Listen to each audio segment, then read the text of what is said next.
अगर वो मुस्कुराए जबकि आप बेवजह हैं, आपका ना हो तो रहे, अब बहुत देर हो चुकी है।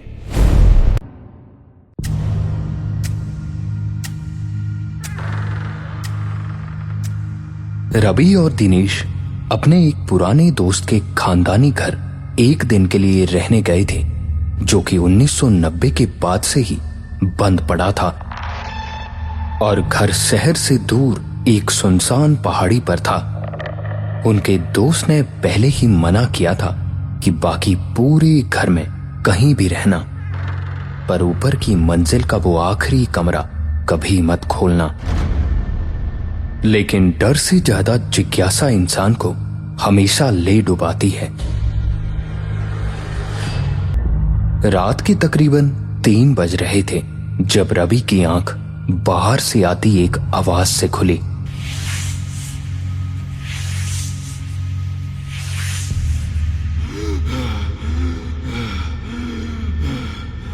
उसे कमरे के बाहर गैलरी में किसी के चलने की आवाज आ रही थी।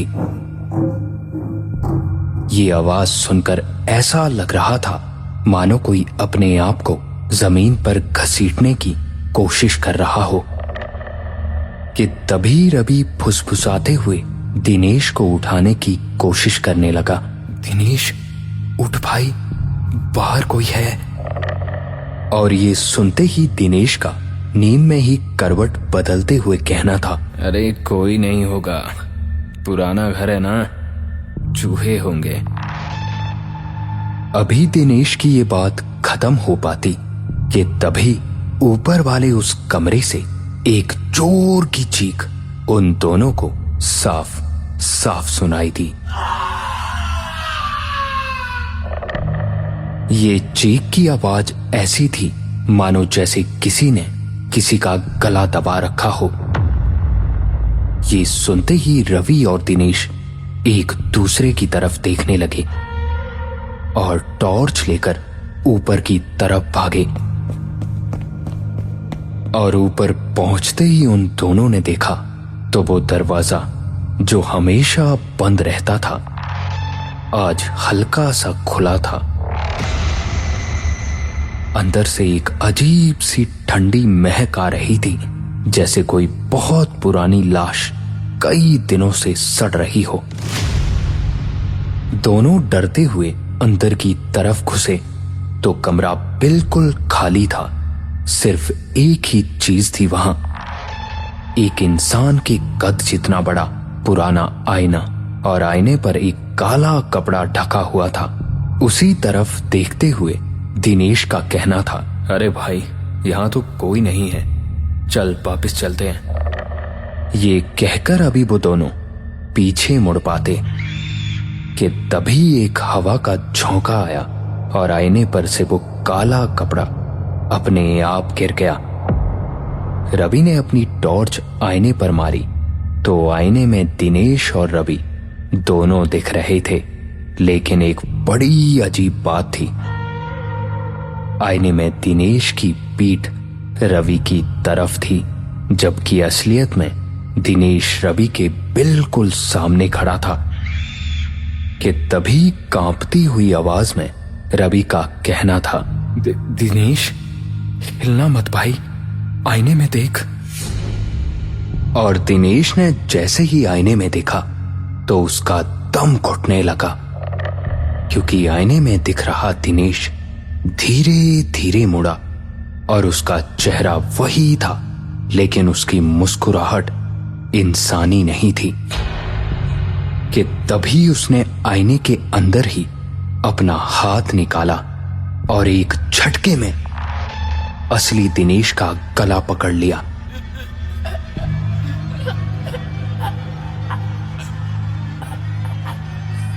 कि तभी बाहर खड़े दिनेश के गले पर अब असली उंगलियों के निशान उभरने लगे थे, जबकि कमरे में उन दोनों के अलावा और कोई नहीं था।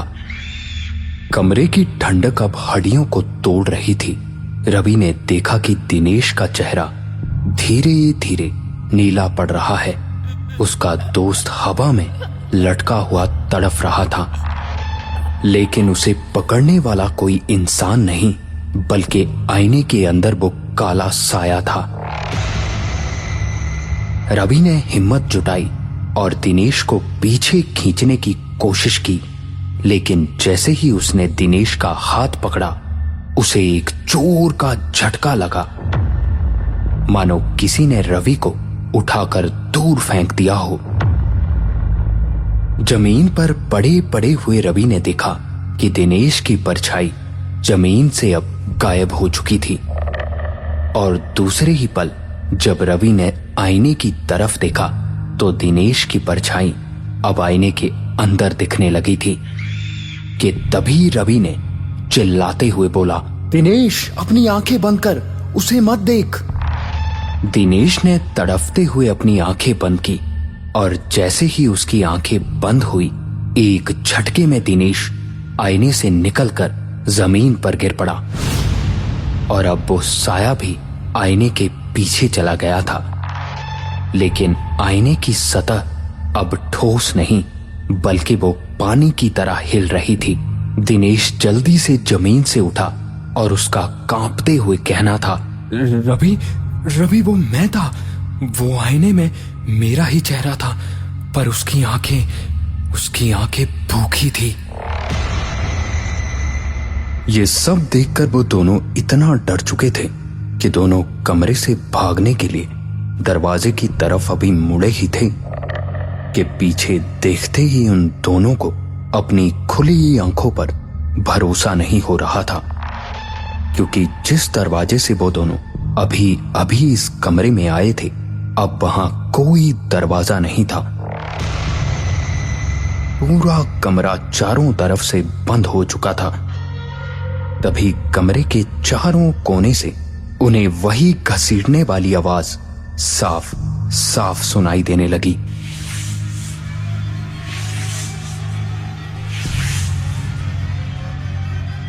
रवि ने टॉर्च चारों घुमाई घुमाई। उसने देखा कि आईने से निकलकर वो काला साया अब दीवारों पर पानी की तरह फैल रहा था, और उस काले साये में ढेरों पुराने चेहरे अपने आप उभर रहे थे। वो लोग जो शायद इस घर में पहले कभी आए थे और कभी वापस नहीं लौटे। अभी वो दोनों दीवारों की तरफ देखते हुए कुछ और सोच पाते कि तभी आईने के अंदर से एक दबी हुई आवाज ने कहा, हमें नया जिस्म चाहिए, हमें बाहर जाना है। ये आवाज सुनते ही उन दोनों ने आईने की तरफ देखा तो आईने में उन्हें उनका वही दोस्त दिखाई देने लगा जिसका ये घर था। वो आईने के अंदर कैद था और उसे देखकर ऐसा लग रहा था मानो वो कुछ बोलने की कोशिश कर रहा हो, पर उसकी आवाज सुनाई नहीं दे रही थी। बस वो आईने पर लगातार हाथ मार रहा था। अब उन दोनों को धीरे धीरे समझ आ रहा था कि असल में उनका वो दोस्त बाहर था ही नहीं, बल्कि जो दोस्त उन्हें बाहर मिला था वो तो आईने का एक अक्स था जो बाहर निकल गया था। जमीन पर पड़े रवि के हाथ एक लोहे की रोड लगी और उसी को उठाते हुए रवि का कहना था, दिनेश, पीछे हट, मैं इस आईने को तोड़ने जा रहा हूं। रवि की ये बात सुनते ही डरते हुए दिनेश का कहना था, नहीं रवि, अगर आईना टूटा तो शायद हम भी हमेशा के लिए अंदर ही रह जाएंगे। दिनेश की ये बात को अनसुना करते हुए रवि नहीं रुका। उसने पूरी ताकत से रोड आईने पर दे मारी, पर बड़ी हैरानी की बात थी कि आईना टूटा ही नहीं, बल्कि रोड आईने के अंदर धंस गई, मानो जैसे वो किसी दलदल में चली गई हो। कि तभी आईने के अंदर से ढेरों हाथ बाहर निकलने लगे और उन्होंने रवि की बांह पकड़कर उसे अंदर खींचना शुरू कर दिया।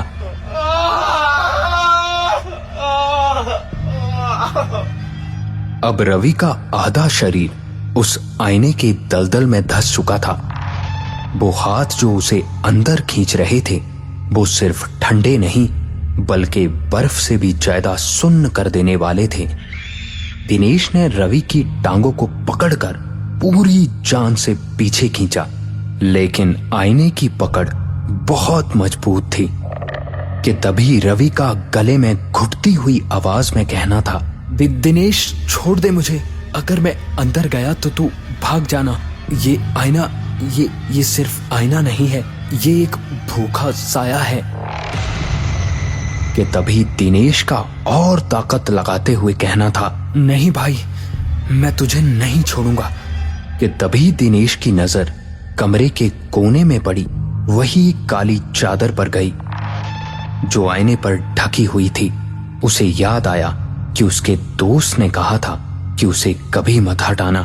दिनेश ने झटपट वो चादर उठाई और उसे रवि का हाथ पकड़कर अपनी तरफ खींचा, और जैसे ही वो पुरानी काली चादर आईने के संपर्क में गई, आईने के अंदर से एक दर्दनाक और भयानक चीख निकली और वो हाथ जलने लगे जिन्होंने रवि को पकड़ रखा था। कि तभी रवि एक झटके में पीछे की तरफ गिरा, लेकिन वो अब बेहोश हो चुका था।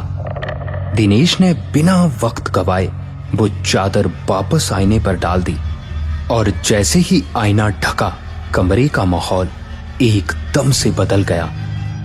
वो काली दीवारें अब गायब हो गई और वहां फिर से वही पुराना दरवाजा दिखने लगा था।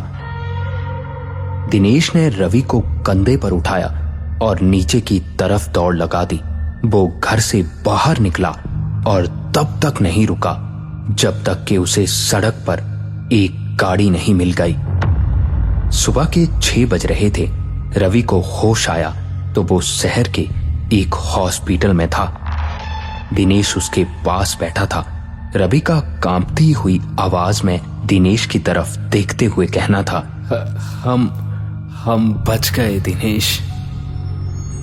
ये सुनते ही दिनेश का मुस्कुराते हुए बोलना था, हाँ भाई, सब ठीक है, वो आईना एक पूरा सपना था। रवि ने राहत की सांस ली। उसने पानी पीने के लिए साइड टेबल पर रखा ग्लास उठाया। ग्लास का पानी बिल्कुल साफ था, लेकिन जैसे ही रवि ने उस पानी में अपनी शक्ल देखी, उसके हाथ से गिलास छूटकर जमीन पर गिर गया और रवि चिल्लाते हुए बोला, दिनेश, मेरी आंखें देख भाई, मेरी आंखें। दिनेश ने मुड़कर उसकी तरफ देखा तो दिनेश की मुस्कुराहट अब भी वही थी, वही भयानक मुस्कुराहट जो उन्होंने आईने में देखी थी।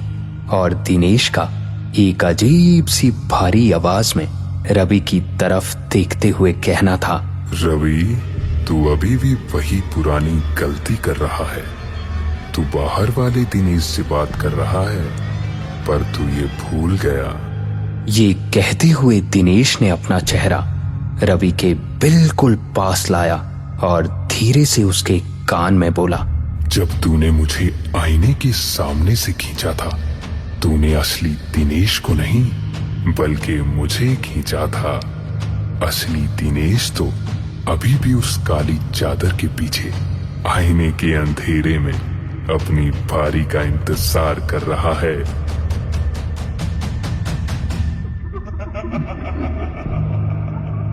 ये सुनते ही रवि ने डरते हुए अपने हाथ देखे तो उसके नाखून अब धीरे धीरे काले पड़ रहे थे और दीवार पर उसकी परछाई उसके देखते ही देखते उल्टी होती गई, क्योंकि वो अपनी असली जिंदगी में नहीं बल्कि उस आईने के अंदर वाली जिंदगी में आ चुका था।